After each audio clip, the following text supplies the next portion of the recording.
அனைவருக்கும் தமிழ் புத்தாண்டு நல்வாழ்த்துக்கள். இப்போ பார்த்தோம் அப்படின்னு கேட்டிங்கனாக்க, இந்த வருடம் குரோதி வருடம் எப்படி இருக்க போகுது அப்படிங்கிறத பற்றி நம்ம பார்க்க போகிறோம். இந்த குரோதி வருடத்தில் ஒவ்வொரு ராசிக்கும் எப்படி இருக்கும், குரோதி வருடத்தில் என்னென்ன மாதிரி நிகழ்வுகள் நடக்குது, குரோதி வருடம்னா என்ன, போன வருடத்துக்கும் இந்த வருடத்துக்கும் என்ன விதமான மாற்றங்கள் இங்கே நடக்க போகுது அப்படிங்கிறத பற்றி நம்ம ஓரளவு தெரிஞ்சுக்கலாம். இப்போ எப்படி இருக்கும் அப்படின்னு பார்த்தோம் அப்படின்னா, குரோதி அப்படின்னு எடுத்துக்கிட்டோம்னாலே பார்த்தீங்கன்னா பகை, எதிரி, கடன், இந்த மாதிரி விரயங்கள் சம்பந்தப்பட்ட விஷயங்களுக்கு தான் அந்த குரோதி வருடம் அப்படிங்கிறது வந்து ரொம்ப அதிகமாக இந்த மாதிரி விஷயங்கள் தான் குரோதி வருடத்தில் நிறைய நடந்திருக்கு. ஸோ இப்போ அந்த வகையில் பார்த்தோம் அப்படின்னா என்ன மாதிரி நிகழ்வுகள் இருக்கும் அப்படின்னு பார்த்தோம்னா, இந்த காலகட்டத்தில் பார்த்தீங்கன்னா திருட்டு பயம் அப்படிங்கிறது, திருடு அப்படிங்கிறது ரொம்ப அதிகரிக்கக்கூடிய காலகட்டமாக இருக்குது. அடுத்து பார்த்தீங்கன்னா பகை அதிகரிக்கக்கூடிய காலகட்டம். அடுத்து எதிரிகள் தொந்தரவு அப்படிங்கிறது கொஞ்சம் அதிகமாகவே இருக்கும். அடுத்து நோய் தொந்தரவு அப்படிங்கிற விஷயங்கள்லாம் நடக்கக்கூடிய காலகட்டமாக இந்த காலகட்டம் இருக்குது. பெண்களுக்குன்னு பார்த்தோம்னா ரொம்ப முன்னேற்றமான காலகட்டமாக இந்த காலகட்டம் இருக்குது. எப்படின்னு பார்த்தீங்கன்னா, சினிமா துறையில் இருக்கவங்களுக்குலாம் ரொம்ப பிரபலம் அடையக்கூடிய ஒரு அற்புதமான காலகட்டம். சினிமா துறை ரொம்ப வளர்ச்சி அடையக்கூடிய காலகட்டமாக இந்த காலகட்டம் அப்படிங்கிறது ரொம்ப நல்லா இருக்குது. அது மட்டும் இல்லாமல் டெக்னாலஜி, கம்ப்யூட்டர், கணினி சார்ந்த துறைகள்லாம் பார்த்தீங்கன்னாக்க ரொம்ப டெக்னாலஜியில் ரொம்ப வளரக்கூடிய காலகட்டமாக இந்த காலகட்டம், இந்த வருடம் அந்த விஷயங்கள்லாம் ரொம்ப சிறப்பாக இருக்கக்கூடிய விஷயங்களாக இருக்குது. அது இல்லாமல் பார்த்தீங்கன்னா வேலை இழப்பு அப்படிங்கிறது ரொம்ப அதிகமாக நடக்கப்படுது. அது மட்டும் இல்லாமல் வரி அதிகரிக்கப்படுகிறது. அந்த மாதிரி விஷயங்கள்லாம் ரொம்ப அதிகரிக்கக்கூடிய காலகட்டமாக இருக்குது. இதையும் தாண்டி என்ன மாதிரி விஷயங்கள் இருக்குது அப்படின்னா, தொழிலாளர்கள் போராட்டங்கள் அப்படிங்கிறதெல்லாம் அந்த காலகட்டத்தில் நிறைய நடக்கக்கூடிய காலகட்டமாக இருக்குது. பஞ்சம் அப்படிங்கிறது கொஞ்சம் வரக்கூடிய காலகட்டமாக இருக்குது. நீர் பஞ்சம் அதிகமாக ஏற்படும். தேவையில்லாத நேரத்தில் அதிகப்படியான மழை பெய்யும், தேவைப்படுற இடத்துல மழை இல்லாமல் இருக்கும்.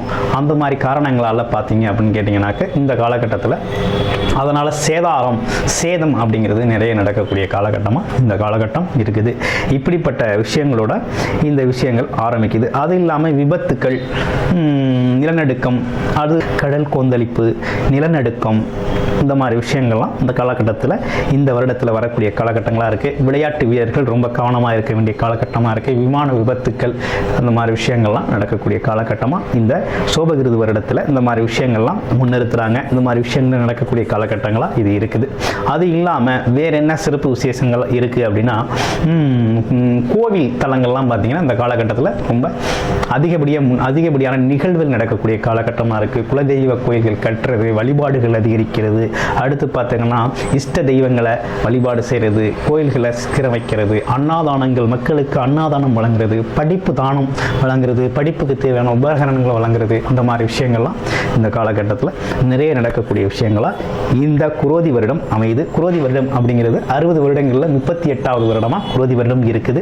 இந்த வருடத்தில் செவ்வாய் பகவான் தான் பார்த்தீங்கன்னா ராஜாவாக இருக்கார், சனி பகவான் தான் மந்திரியாக இருக்கார். இப்படிப்பட்ட சிறப்புகளோட இந்த வருடம் தொடங்குது. ஒவ்வொரு ராசிக்கும் எப்படி இருக்கும் அப்படிங்கிறதையும், உங்கள் ராசிக்கு எப்படி இருக்கும் அப்படிங்கிறதையும் இப்போ நம்ம பார்க்க போகிறோம். மீன ராசினியர்களுக்கு குரோதி வருடம் எப்படி இருக்குது, என்ன மாதிரி பலன்கள் இருக்குது அப்படிங்கிறத பார்க்குறோம். அந்த வகையில் பார்த்தோம் அப்படின்னா, ஆரம்ப காலத்தில் இந்த குரோதி வருட பிறப்பு சித்திரை 1ஆம் தேதி என்ன மாதிரி கிரக நிலைகள் இருக்குது, பிற்பகுதியில் என்ன மாதிரி மாற்றங்கள் நிகழுது அப்படிங்கிறத உங்கள் ராசிக்கு முழுசாக பார்க்க போகிறோம். நட்சத்திர பலன்களையும் பார்க்குறோம். ஓகேங்களா? இப்போ கிரக நிலைகள் எப்படி இருக்குது அப்படிங்கிறத பார்க்க போகிறோம். ராசியிலேயே ராகு பகவான், உச்சம் பெற்ற சுக்கிரன் ப்ளஸ் புதன், 3 கிரகங்கள் அமர்ந்திருக்கு. 2ஆம் இடத்துல உச்சம் பெற்ற சூரிய பகவான், குரு பகவான் அமர்ந்திருக்காங்க. அடுத்து பார்த்தோம் அப்படின்னா, ராசியிலிருந்து 4ஆம் இடத்துல சந்திரன், 7ஆம் இடத்துல கேது பகவான், 12ஆம் இடத்துல சனி பகவானும் செவ்வாய் பகவானும் அமர்ந்திருக்காங்க. இப்படிப்பட்ட கிரக நிலைகளோட மீனராசிக்கு தொடங்குது குரோதி வருடம். சரி, வருடத்தின் தொடக்கத்தில் எப்படி இருக்கு அப்படின்னு பார்த்தோம் அப்படின்னா, ராசி அதிபதி 2ல் லாபஸ்தானத்தில் தான் இருக்கார். அவர் 6ஆம் வீட்டு அதிபதி, உச்சம் பெற்ற 6ஆம் வீட்டு அதிபதியோட சேர்ந்திருக்கார். அப்போ தொழில் சார்ந்து, வேலை சார்ந்து இருப்பவங்களுக்கெல்லாம் இந்த காலகட்டத்தில் நல்ல வருமானம் கிடைக்கக்கூடிய காலகட்டமாக இருக்குது. அதே நேரத்தில் உடம்புல கவனம் செலுத்த வேண்டிய காலகட்டமாகவும் இருக்குது. உடல் ஆரோக்கியத்தில் கவனம் செலுத்தணும். அடி வயிற்றுல கவனம் செலுத்தணும். தேவையில்லாத உணவுகளை உண்டிங்க, அப்படி சாப்பிட்டீங்க அப்படின்னா வயிறு சார்ந்த பிரச்சனைகள் வரும், வயிற்று வலி, செரிமான கோளாறுகள் ஏற்படக்கூடிய ஒரு வாய்ப்பு இருக்குது. அதுக்கப்புறம் வேலையில் நல்ல முன்னேற்றம் இருக்குது, வேலை நிறையா கிடைக்கும், பிரைவேட்டாக வேலை செய்கிறவங்களுக்கு வேலை கிடைக்கும், தொழில் வேலையில் ஒரு முன்னேற்றம் உண்டு, அங்கீகாரம் கிடைக்கும், மரியாதை கிடைக்கும், ஆமாம் நல்ல வருமானம் வரும், இப்படிப்பட்ட விஷயங்கள்லாம் உண்டு. மீன ராசி நேயர்களுக்கு ராசியிலே ராகு பகவான் இருக்கிறாரு, சுக்கிரன் இருக்காரு, புதன் இருக்கிறாரு. அப்போ எப்படி இருக்கும் அப்படின்னு பார்த்தோம்னா, பேராசையை தூண்டுவார் ராகு, வெளிநாட்டு யோகத்தை அள்ளி தருவார், ஆனால் தேவையில்லாத ஆசைகளை உருவாக்கார். சுக்கிரன் விட இப்போ உச்சம் பெற்று அமர்ந்திருக்கிறார். பெண்கள் சார்ந்த விஷயங்கள்ல கொஞ்சம் கவனமாக இருக்கணும், இல்லைன்னா பஞ்சாயத்து ஆயிரும், அவமானங்கள் ஏற்படும், அதனால கொஞ்சம் கவனமாக இருக்கணும். ஆமாம், புதன் 4ஆம் அதிபதி, 7க்கும் அதிபதி இங்கே வந்திருக்கிறார். அம்மாவோட உடல் நலனில் அக்கறை தேவை, மனைவி குடும்பத்தார் மீது அன்பு செலுத்தணும், நண்பர்கள் உறவுகளில் கொஞ்சம் கவனமாக இருக்கணும், உதவியும் அவங்க செய்வாங்க, அதே நேரத்தில் கவனமாகவும் இருக்கணும், வார்த்தைகளை அதிகமாக பேசக்கூடாது, குடிப்பழக்கம் உள்ள நண்பர்களோட தொடர்பு வச்சக்கூடாது. ஆமாம், வண்டி வாகன பயணங்களை கொஞ்சம் கவனமாக கையாளணும். இப்படிப்பட்ட விஷயங்கள்லாம் மீனராசி நேயர்கள் பின்பற்ற வேண்டிய விஷயங்கள். 7.5 சனி காலகட்டம், பாதச்சனி, சனி பகவான் 12ஆம் இடத்துல இருக்காரு, சரியாக தூக்கம் வராது, தூக்கத்தில் பல குறைபாடுகள் உண்டு.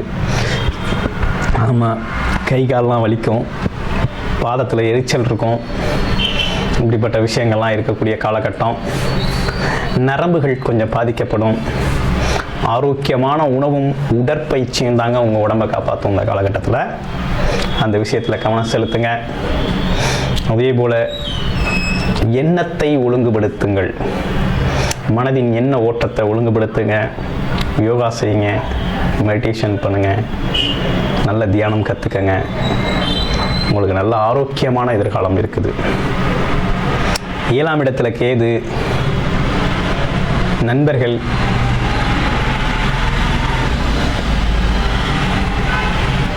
கவனமாக இருங்க. ஆமாம், உறவுகளை சீராக வச்சுக்கோங்க, பேசுகிறதுல கவனமாக இருங்க. போட்டி பந்தயங்கள் ஏற்படக்கூடிய காலகட்டம், அதுலேயும் கவனமாக கையாளுங்க. அடுத்து குரு பெயர்ச்சி வருது. குரு பெயர்ச்சி சித்திரை 18ஆம் தேதி வந்து, இந்த பெயர்ச்சியில் என்ன விதமான மாற்றம் இருக்குது அப்படிங்கிறதையும் பார்க்குறோம்.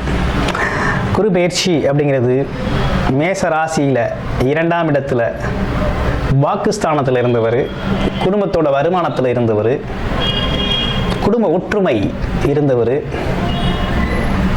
தனம், குடும்பம், வாக்கு, செல்வ செழிப்பு இதில் இருந்தவர், இதெல்லாம் கொடுத்துக்கிட்டு இருந்தார்.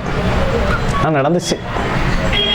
ஆனால் இப்போ 3ஆம் இடமான ரிஷபராசியில் போய் அமர்றாரு.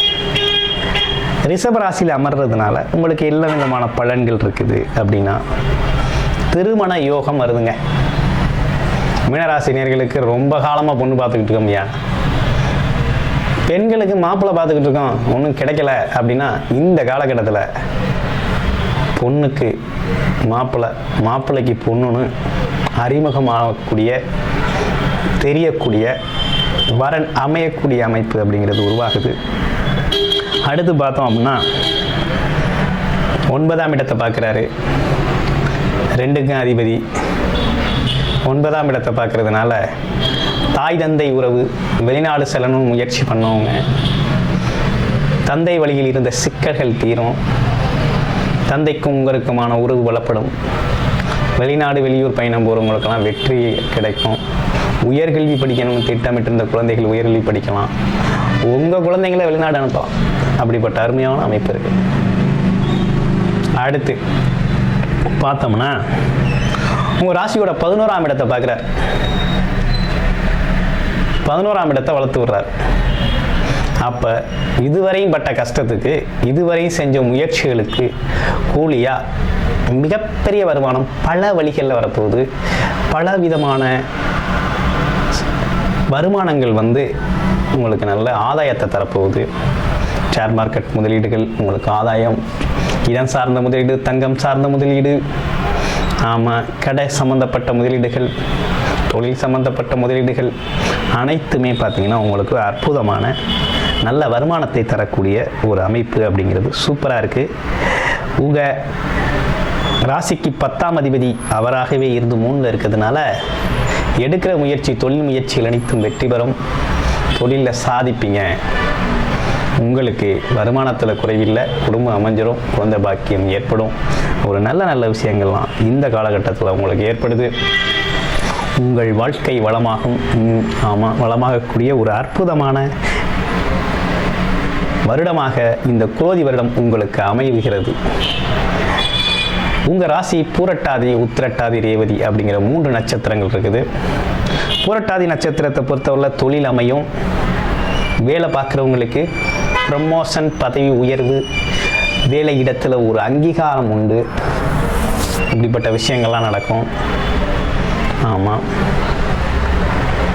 நல்ல ஒரு யோகமான அமைப்பு உண்டு. உத்திரட்டாதியை பொறுத்த வகையில் பார்த்தீங்கன்னா வெளிநாடு போகக்கூடிய அமைப்பு இருக்குது. ஆமாம், ஏற்கனவே செஞ்சு வச்சிருந்த முதலீடுகள் லாபகரமாக வந்து நிற்கும். ஆமாம், திருமண யோகம் அமையும். திருமணம் அமையக்கூடிய காலகட்டம். ஆமாம், பயணத்தால் லாபம் உண்டு. எக்ஸ்போர்ட் தொழில் செய்கிறவங்களுக்கெல்லாம் நல்ல லாபம் இருக்குது. ஆமாம், ஒரு நல்ல அமைப்பு அப்படிங்கிறது உத்திரட்டாதி நட்சத்திரக்கும் சிறப்பாகவே இருக்குது. அடுத்து பார்த்தோம் அப்படின்னா ரேவதி நட்சத்திரத்துக்கு எப்படி இருக்குது அப்படின்னு பார்த்தோம்னா, ரேவதி நட்சத்திரத்தை பொறுத்த வகையில் அம்மாவின் உடல்நல அக்கறை செலுத்தணும். அடுத்து வண்டி, வீடு, வண்டி வாகனங்களை வாங்கலாம், வீடு கட்டலாம். ஆமாம், வீடு, வண்டி, வாகனங்கள் சார்ந்த தொழில் செய்யலாம், சிறப்பாக இருக்கும். திருமணம் அமையும். இந்த நாளாக திருமணம் அமையும். குடும்பத்திலிருந்து விரிசல்கள் நீங்கும். நண்பர்கள் உங்களை தேடி வருவாங்க. நண்பர்கள் ஒற்றுமை ஏற்படும். போட்டி பந்தயங்களில் ஜெயிப்பீங்க, எதிரியை வெல்வீங்க. இப்படிப்பட்ட அமைப்புகள்லாம் இருக்குது. ஒரு லாபகரமான, மன மகிழ்ச்சி தரக்கூடிய, ஒரு அற்புதமான வருமானத்தை தரக்கூடிய, வாழ்வின் முன்னேற்றத்தை தரக்கூடிய சிறப்பான புத்தாண்டு உங்களுக்கு அமைகிறது. அன்பர்கள் அனைவருக்கும் புத்தாண்டு நல்வாழ்த்துக்கள்.